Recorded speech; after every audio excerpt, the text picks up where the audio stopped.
I'm Belle from Gardening Express and this is our quick guide to conifers. Conifers are mostly evergreen plants in a whole range of forms. You can get them as large trees, smaller plants or ground cover.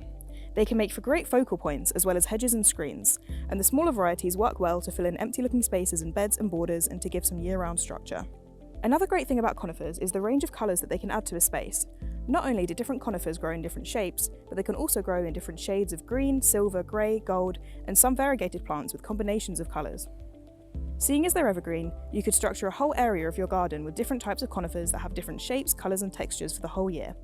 If you fill in the gaps with other plants that change with the seasons, you've got something interesting going on all year round.